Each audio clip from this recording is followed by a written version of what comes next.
Mikel Ozaita 2010etik bere jardun profesionala Euskaltzalen topagunean burutu du Mikel Ozaitak eta hainbat ardura eta zeregin bete ditu talde lanean beti ere. Irati Elizalde Euskaltzalen topaguneko kidea da, erakundearen komunikazio estrategiaren arduraduna da eta Gipuzkoa Arigune lantaldean diardu. Eta Josean Amundarain azkenik, Gipuzkoako hizkuntza estrategiako atalburua da Gipuzkoako Foru Aldundian eta aldi berean badala Patzuergoko lehendakaria da ere eta Gipuzkoa Arigune elkar ulertzeko saio bat gaia aipatuko digute hiruek.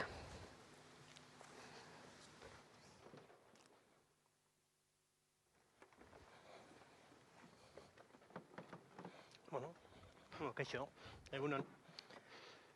Egunon, bai? Entzuten da?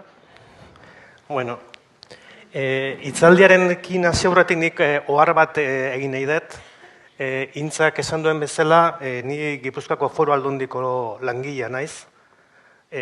Atzo jakin genuen Espainiako auzitegi nagusiak ez zuela tramitera onartu Uliazpi Fundazioaren kontra ateratako sententzia hura, eta beraz alde horretatik bide juridiko administratibo hori bukatu dela, Uliazpiren kontrako sententzia irmo batekin.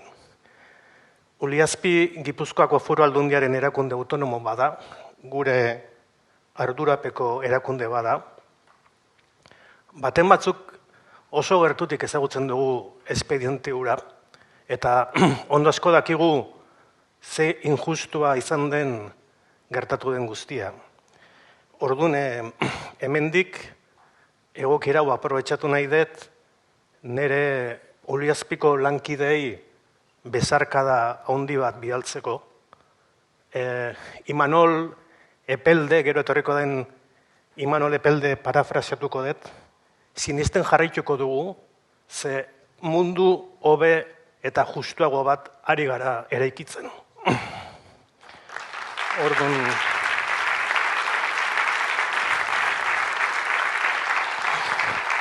bueno, eta orain hasiko naiz hitzaldiarekin. Gure hitzaldian batetik Gipuzkoa Arigune proiektuaren gaineko aurkezpen labur bat egingo dizuegu, horko zertzalada batzuk azalduko dizkizuegu, eta horren barruan, proiektu horren barruan, hizkuntza-harrerak ze toki daukan eta ze ekarpen egin dezakegun azaltzen saiatuko gara. Gure hitzaldiari elkar ulertzeko saio bat izena jarri dugu, Gipuzkoa Ariguneren leloa elkar ulertzen duen komunitatea baita. Gure ustea da, ulertzeko mugarik ez duen komunitate bat, errexago dela artikulatzeko. Horko kideak errexago jarriko gea harremanetan, errexago izango ditugu harreman eraikitzaileak.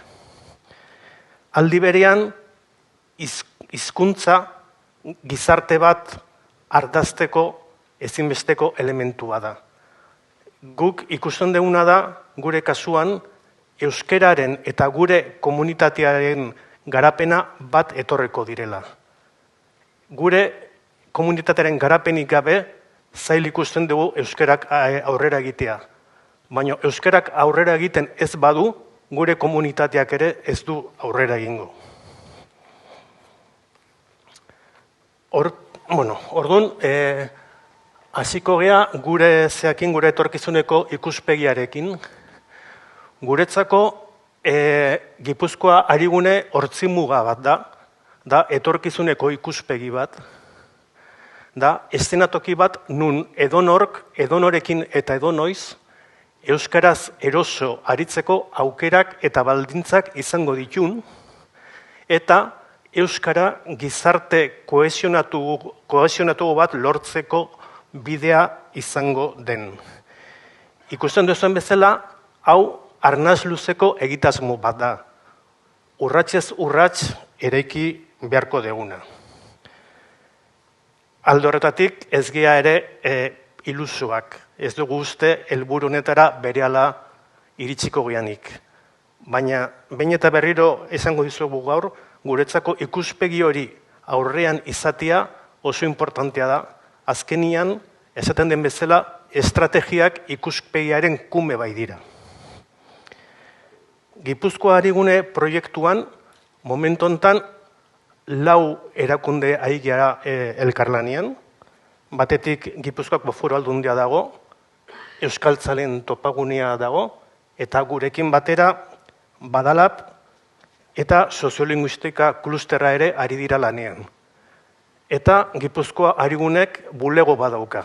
Gipuzkoa Harigune bulegoa Badalaben egoitzan dago kokatua Errenterian. Hala ere, hor gobernantza eredu berri bat ari galantzen, eta horren ondorioz guk gaur esaten duguna da, ez gatozela ez topagunearen izenian, ez aldundiaren izenian, baizik eta bulegoaren izenian eta proiektu baten izenian. Momentu hontan nola dago egitasmoa?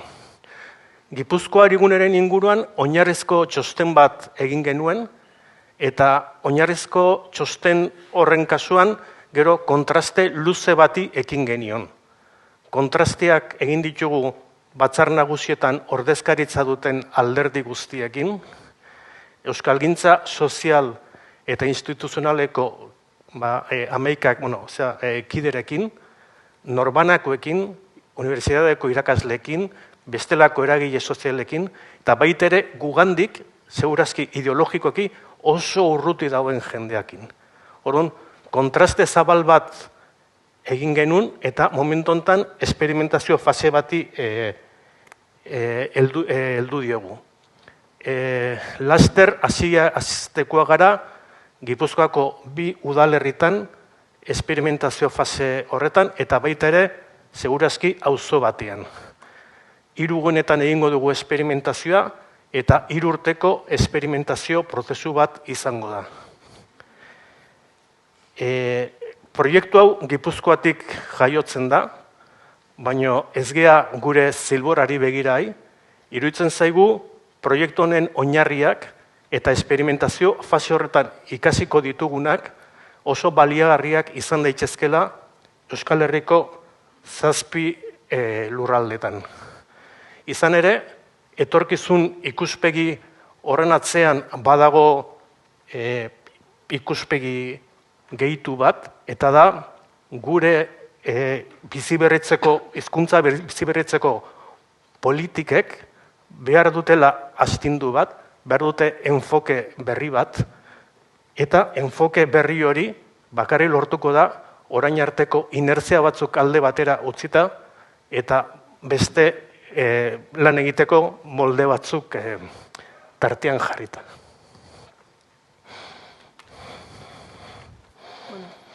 Guk etorkizuneko egoera bat irudikatu dugu, non edonork, edonorekin eta edonoiz euskeraz eroso egin ahal izango duen.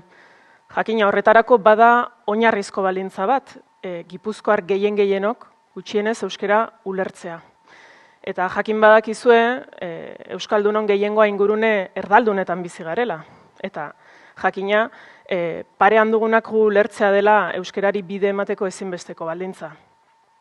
Hala gertatzen ez den bitartean, ezin izango dugu hizkuntza askatasunez hautatzea hitz egin, ez da hizkuntza berdintasunaz ere. Eta baldintza hori betetzen denean, eta parean ulertuko gaituen norbait dugunean ere, euskerari bide emateko kontestu bat behar izaten dugu. Kontestu hori sortzea posible da, noski, baldintza berriak sor litezke, baina esan dezagun argi, hiztunon jarrerarekin ez dela aski. Horretarako beharko ditugu baita ere akordioak, neurriak, baliabideak eta legeak. Euskara gehiago hitz egingo bada, orain arte baino baldintza egokiagoak sortuko ditugulako izango da. Hori esan da, aipatu dut, Gipuzkoar gehienok euskara ulertzea ezinbesteko edo oinarrizko baldintza dela, eta aldagai horri eutsiko diot. Euskararen 7. inkesta soziolinguistikoaren arabera, Gipuzkoan 10 herritarretik 7 euskara ulertu dezakete. Eta gazten artean dago zabalduen euskararen ezagutza. 24 urtetik berakoen artean, ulermena praktikoki unibertsala da. Honen bestez, pentsa genezake, orain arteko joera mantentzen bada, eta bertara bizitzera etorriko direnei hizkuntzarrera egokia egiten badiegu, euskara ikasteko bitartekoak bermatuz, besteak beste, 2050erako, 50 urtetik beherako Gipuzkoar gehienak euskara ulertzeko gai izan litezkela. Prospektiba lanek jasotako joeren arabera, biztanleriak hazten jarraituko du, bai Gipuzkoan baita Euskal Herrian ere, 5% gehiago 2035erako, eta bizitxaropenaren gorakadarekin batera, migrazioa izango da, arrazoi nagusia. Gainera, bizi dugun erronka demografikoaren aurrean, entzuten ari gara, han eta hemen, jardunaldi hauetan baita ere, migrazio ekonomikoa sustatzearen aldeko jarrerak ere areagotzen ari direla. Hori da sustatuko dena, hori da datorren eszenatokia, eta eszenatoki horretarako prestatu beharko genuke, eta horretarako iruditzen zaigu, etorri berriei hizkuntzarrera egoki bat egitea estrategikoa dela. Estrategikoa dela euskararen aurrera biderako, baina estrategikoa dela baita ere kohesio sozialari begira. Izan ere, aipatu dudan joera hori berretxiko balitz, egoera behar bezala kudeatzen ez badegu, eta datozen hoiek euskarara, gerturatzea da euskara, haiengana gerturatzea lortzen ez badegu, hamarkada gutxiren buruan, Gipuzkoan, etorri berriak izan litezke, adin batetik bera, euskara ulertuko ez luketen bakarretakoak. Ez genuke nahi, egoera hori ematerik, eta horretarako neurriak hartzea dagokigu. Horretarako, soziolinguistika klusterrak 2010 urteaz geroztik garatu duen aldaitz ikerketa, oinarri interesgarri bat izan liteke. Hipotesi gisa hartzen du, ez dela ezinbesteko euskeraz ongi hitz egitea, hitz egiten hasteko. Nahikoa dela ulertzea, besteak guri euskeraz egiten hasteko beti ere, horretarako kontestu egoki bat sortzen badugu. 3 metodologia prototipatu, pilotatu eta garatu dituzte, ulersaioak, ulerrizketa eta eusle. Eta orain ulersaioetan jarriko dut arreta. Norbanakoek aliketa eperik laburrenean euskara ulertzeko gaitasuna bere ganatzea da helburua, eta beraz gainerako trebetasunak ez dira berariaz lantzen. Mintzamena, irakurmena, idazmena ez da propio lantzen, eta 3 urratsetan garatzen da metodologia hau. Horrela, euskara bat ere edo oso gutxi ulertzen duten kideak, 120 ordutan B1 ulermen mailara irits litezke. Klusterrak orain arte lan munduan probatu izan du metodologia hau, eta ikasturte honetan, enpresetatik kanpo ere probatzen hasiak gera, tartean jatorri ezberdinetako herritarrekin. Beasainen udal euskaltegiaren eskutik ari gara, eta errenterian badalaben bidez. Badirudi parte hartzaileak eta trebatzaileak oso gustora dabiltzala, eta metodologia eraginkorra izan litekela baita lan eremuko, eremu formal horretatik kanpo ere. Gainera, guretzako aukera izaten ari da, etorri berriengana edo euskaratik urrunago dauden hoiengana gerturatzeko bide berriak edo ezberdinak probatzeko. 2025ean izango ditugu pilotatze jakin hauen emaitzak, eta bitartean beste pilotatze batzuk ere sustatzen segitzeko asmoa dugu. Datozen hilabetetan, Joxanek aipatu bezala, 2005 biztanletik berako 3 udalerri edo auzotan egingo ditugu Gipuzkoar iguneren pilotatzeak, eta marko horretan ere sustatuko ditugu ulersaioak.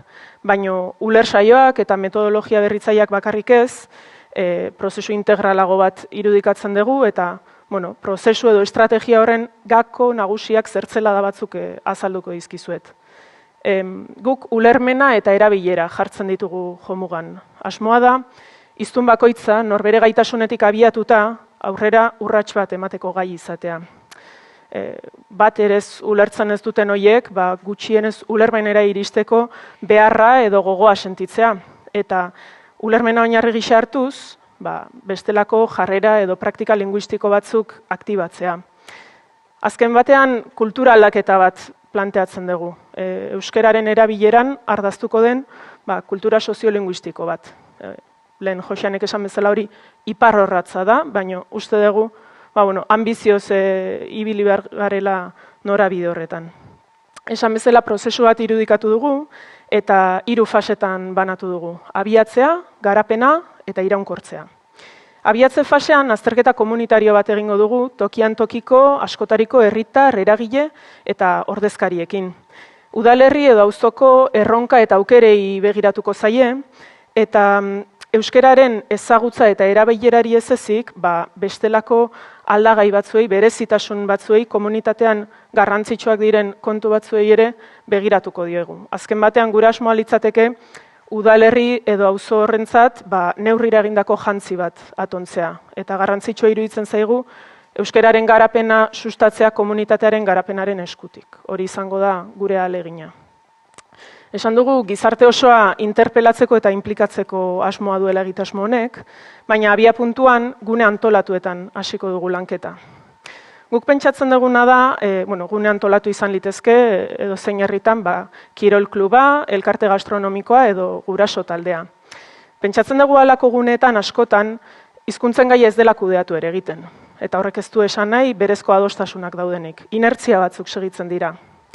Eta gurean, hizkuntzak egoki ez kudeatu izanak eragin izan ditu urtetan zehar hainbat tentsio, min eta frustrazio. Horregatik iruditzen zaigu benetan, euskararen alde egotetik harago, norberak gauden tokitik mugitu gaitezen, garrantzitsua dela zauri horiei ere begiratzea, eta hizkuntzen gaia modu egokiago batean kudeatzea, eta elkar entzunez eta adostasunak bilatuz, kolektiboki erabileran jauzi bat egiten saiatzea. Horretarako, gune antolatu hauetan hasiko dugu lanketa, eta gune antolatuetako batzuetan, seguraski, euskararen ulermena erabatekoa izango da. Halako kasuetan, eusle izaerako dinamikak planteatu beharko genituzke ezta, euskarari ahalik eta gehien euste aldera. Beste gune batzuetan berriz, ulermena ez da bermatua egongo. Eta kasu horietan, adostu beharko da nola egin, euskara ahalik eta gehien erabildezagun, beti ere, inor jokoz kanpo utzi gabe. Eta hor, ikusi beharko dugu zeintzuk izan daitezken, unean une, mekanismo eraginkorrenak. Lehen aipatu da, xuxurlarien eredua, izan liteke bat. Trantsiziozko mekanismoak direla diogu, azken batean, ez genukelako nahi, inor betiko xuxurrari baten ondoan, ez, egotea. Ideala litzake, zuk gune batean parte hartzen badezu, eta bertan prozesu bat egin bada, eta adostasun bat lortu bada, adostasun kolektibo bat euskararen erabilera areagotzeko, zuzeu ere seguraski sentituko duzu beharra edo gogoa, pixka bat mugitzeko, eta besterik ez bada ere, euskara ulertzen hasteko ikasketa prozesu bat abiatzeko. Hori izango litzateke ideala. Baina jende gehiena ez da bilgune antolatuetan, eta hoiengana ere iritsi nahi dugu.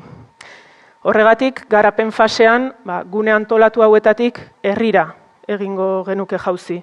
Eta hor, 3 lan hildotan lan egingo dugu. Norbanakoen prestakuntza, bilgunen sorrera, eta abian dauden bilgunetan eragitea. Argi esan nahi genuke, herri guztietan badirela 11 tresna, baliabide, ekimen martxan, eta gu ez gatozela ezer ordezkatzera, alderantziz. Nahi genukena da, hor abian dagoen guzti hori, ahalik eta modu integralenean eta koordinatuenean garatu dadin, eta azterketa komunitarioan utxuneren batzuk identifikatuko balira, utxune horiei erantzuteko erantzunak edo proposamen berriak egin. Hori esan da, lehen lan hildoan norbanakoen prestakuntza izango litzateke, eta hor, hiztun profil bakoitzari tresna bat edo beste eskainiko genioke. Adibidez, gutxieneko ulermen maila bat lortu nahi duenari, aipatutako uler saioak, edo euskararen erabileraren inguruan kontzientzia indartu nahi duen horri, ahalduntze tailerrak. Era berean, bilguneak sortzen ere saiatuko ginateke. Iruditzen zaigulako ikuspegi komunitario batetik herritarren arteko harremanak eta kooperazioa sustatzea oso garrantzitsua dela. Azken batean nahi genuke jendeak hizkuntza gaitasunak garatzea, baina gerora gaitasun berri horiek praktika berri bilakatzeko kontestuak ere izatea. Eta horretarako bilguneak behar dira. Eta bilgune horien adibide ezaguna eta seguraski adibide bezala erabili nezake, mintza praktika eta horren aldaera ezberdinak. Uler laguna bezalako dinamikak planteatu genitzake, gutxieneko edo tarteko ulermena duen herritarra hiztun oso batekin harremanetan jarri eta mintza praktika egiteko adibidez. Eta hirugarren lan ildoa, abian dauden bilgune informaletan eragitea izango litzateke. Hauek dira nolabait esatearren berez herritarren arteko harreman jarraia eta interakzioa handia dauden gune eta uneak. Adibide bat jartzearren, aurrak eskolatik irteten direnean, jolastoki plaza edo parkean gurasoen artean sor liteken dinamika hori izan liteke bat. Holako espazioetan eusle izaerako dinamikak edo kontzientziazio izaerakoak planteatu genitzake. Edozein kasutan, lehen esan bezala, herri bakoitzean azterketa komunitarioa izango da abiapuntua. Eta azterketa horrek esango digu, zeintzuk diren erabileran eragiteko gune eta une estrategikoak. Eta horietan jardungo gara. Azken fasea, guretzat oso garrantzitsua da, iraunkortzea. Abian dauden tresna, metodologia eta dinamika guzti horiek, egitura publiko eta sozialen bidez, sistematizatzeko eta iraunkortzeko lanketa bat egin nahi dugu. Azken batean, asmoa litzateke denboran zehar modu sostengarri batean erreproduzituko den sistema bat antolatzea. Eta horretarako, dispositiboak jarri nahi gaindituzke, jendearen pasabide natural diren horietan. Adibidez, pertsona bat herri batera doanean, erroldatzeko unea izan liteke, edo seme-alabak eskolak matrikulatzekoa, edo herriko elkartegintzaren jarduna bera. Adibide bat jartzearren, aipatu dut errenterian sustatu degula ulersaioen pilotatze bat, eta pilotatze horri begira, sosarrazakeriako kideak eta koldokide guraso elkartekoak izan dira, jendea gonbidatu dutenak ulersaio horietara. Eta ikusi dugu, harrera oso ona izan dela. Eta seguraski zerikusia handia izan duela, gonbidapena jaso dutela gertuko harremanen bidez, konfiantzazko harremanen bidez, hori baino gehiago ere izango zen, baina iruditzen zaigu merezi duela aztertzea, emaitza oso interesgarria izan delako.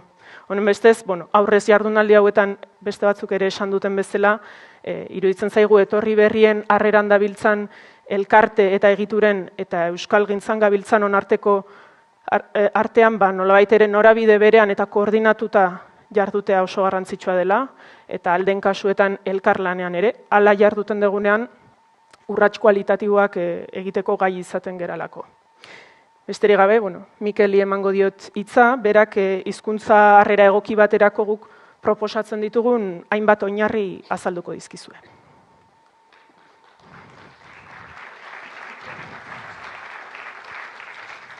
Guardian, Gipuzkoa Arigune egitasmoaren prismatik, 5 hizkuntza harrera egoki baterako 5 oinarri identifikatu ditugu, eta horiek azalduko dizkizuet lehenik, eta gero ondoren horrekin zer lortuko genuken azalduko dizuet. 5 oinarriak dira, alde batetik harrera unibertsala, beste alde batetik harrera orokorrak eta sakontasun ezberdinak izan beharko lituzkeela, hirugarrenik eskubideen auzia, harrera komunitarioa eta estrategia orokorraren premia. Lehenengoari dagokionez, gu plantatzen duguna da harrerak unibertsala izan beharko lukela, eta horrek esan nahi du, subjektua izan beharko lukela, harrera prozesu egingo duen pertsona oro izan beharko lukela harrera subjektua, harrera egingo duen subjektua, eta horrek esan nahi du beste herrialde batzuetatik etorritakoak izan daitezkela, baina baita ondoko herrietatik etorritakoak ere.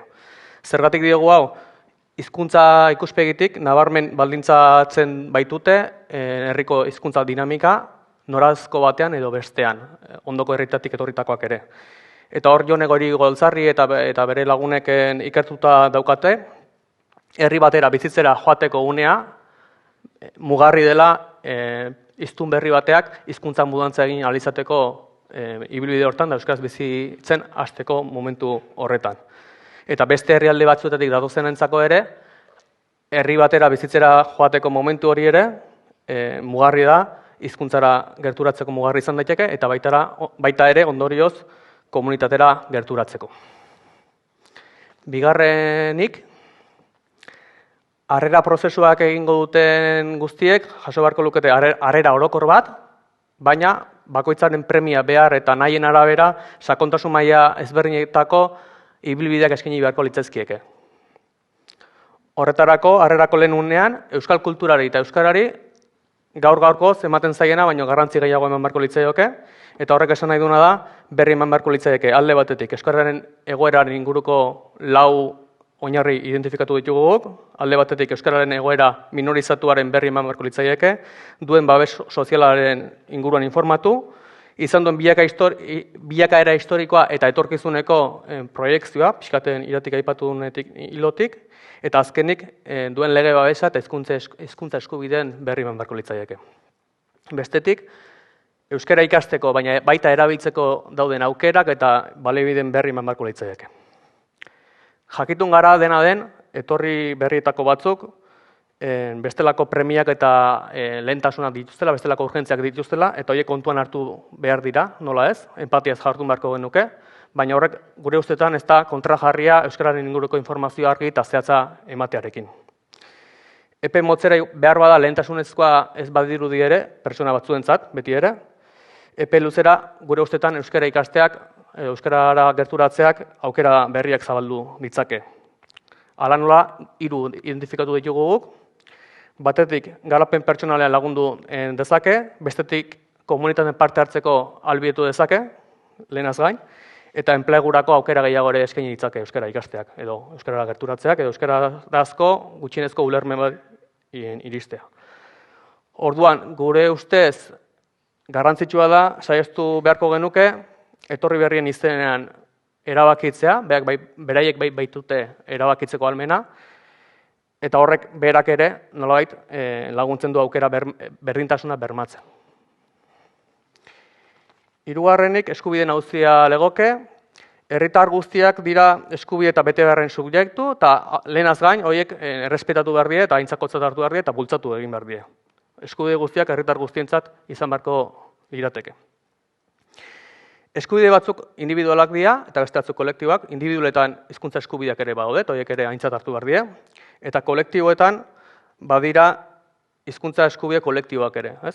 Hor, hizkuntza eskubide kolektiboetan badira esaterako eskubide indigenak, edo adibidez Europan eskoletako eta eremurriko hizkuntzen Europako gutunak ere babesten ditu hizkuntza eskubide kolektiboak, eta horrela euskerak lurgune hau soilik duenez, gure ustez zilegi da harrera herriaren beharrak ere mahai gaineratzea harrera prozesu batean. Eta hori saiatu beharko genuke asertibitatez adierazten. Ondorioz, etorri berriekiko empatiaz jardun behar dugu, baina kolektibo honek euskararen garabiderako duen estrategikotasuna aintzat hartuta, 2 arloak, urruneko arloak izatetiken, lortu beharko genuke txanpon beraren aurkia eta infrentzua izatea igarotzea. Laugarrenik, harreraren izaera komunitarioa. Lehen unean informazioa helaraztea ez da nahikoa, eta gizarte osoak lagundu dezake harrera prozesuan, eta harrera komunitarioa indargarri izan daiteke bide hortan, etorri berriak euskarara gerturatzeko ez ezik, kohesio sozialerako baita ere.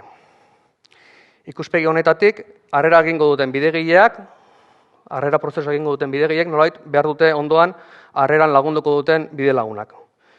Komunitateak dituen baliabide sozial eta instituzionalak harrera gile funtzioa hartu dezaten, da pixkat planteatzen den norazkoa, nolabait herritarren arteko harremanak eta kooperazioa bultzatzeko. Adibide batekin atorkizue oraingoan, eskolaz kanpoko jardueren inguruan, esaterako 3 funtzio betetzen dituzte, bete ditzakete eskolaz kanpoko jarduerek. Lehenik eta behin etorri berrien sozializaziorako lagungarri dira, beraien errealizaziorako lagungarri izan daitezke, eta azkenik, 3. euskarazko dinamikara hurbiltzeko ere lagundu dezakete. Horretarako baina, 3 erpineko lanketa egin beharko lukete harrera funtzioa hartuko duten eragile eta egiturek, lehenaz egina ez baldin badute, gutxienez. Lehenik eta behin, harrera funtzioa bere gain hartu beharko lukete, eta hortarako lanketat egin beharko lukete, hizkuntza plangintza zehaztu eta garatu beharko lukete, eta 3. sarbidea erraztu beharko lukete, konturatuta bai gaude, diruagatik komunitate batzuk eskolaz kanpoko jarduretan esaterako ezin dutela parte hartu. Horretarako, harrera egingo duten 3 erpineko lanketa hori egin behar duten harrera egiturek nolabait esateko laguntza eta baliabideak beharko dituzte lehenaz gain eta laguntza beharko dute. Azkenik, hizkuntza harrerako estrategia orokorraren premia.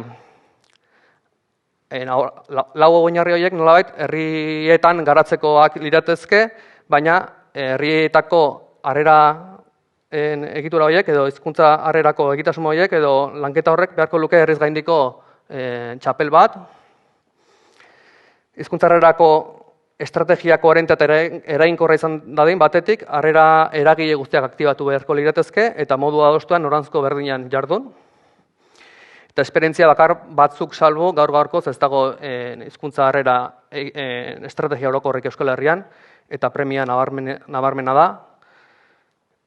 Horregatik, garrantzitsua iruditzen zaigu, eragile politiko instituzional eta sozialen hartako adostasun zabalak jostea, egitekoak zehaztea eta behar bezala koordinatzea. Eta bideo honetan, nolabait, aniztasun arloan dabiltzan eragileak eta euskalgintzan gabiltzanok zeharkako ikuspegiz jardutea eraman beharko gintuzke eta elkarrekin bidea egitea. Elkar ulertzen saiatzak merezi du eta irati aipatu duen moduan, prospektibek ere bide horretan sakontzea bultzatzen gaituzte. Hori horrela, gaur galderatxo bat utzi nahiko nuke hementxe, bukatzen nijoa, ondo irudikatuta daukago. Irudikatu genitzake hizkuntza harrerarako itun sozial zabalak epe labur ertainan, pluralean plantatutakoa, Euskal Herriko aniztasuna kontuan hartuta, baina nik uste gizarte bezala erronka daukagula galdera honik kolektiboan erantzuteko. Eta honekin bukatuko dut, 5 oinarri horiek azaldu dizkizuet, eta horrekin nolabait etorkizuna irudikatzen jarri nahiko zintuzketet. Hizkuntza harrera egoki bat egingo bagenu, eta arestian aipatutako 5 oinarriak aintzat hartu, beste batzuk egon litezke.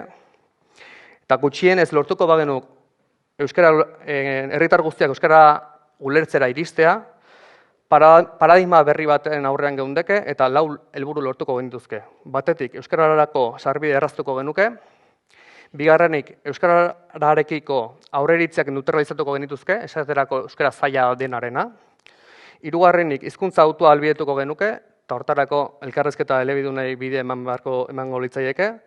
Eta ondorioz, euskararen erabilera areagotzeko oinarri bat jarriko genuke. Hori izango litzake, nolabait euskararen erabilera areagotzeko oinarrizko oinarria. Eta honekin, lortuko genituzke gauza euskararen garabiderako lorpenak izango genituzke, baina baita gizarte osorako ere. Herritarren arteko harremanak sendotuz, komunitatea indartuko baikenuke, aurretik kidek aipatu duten bezala, euskararen garapena eta komunitatearena elkarren eskutik etorriko dalako, edo bestela ez dalako etorriko. Eta hoxe zen gure aldetik, esan nahi genuen.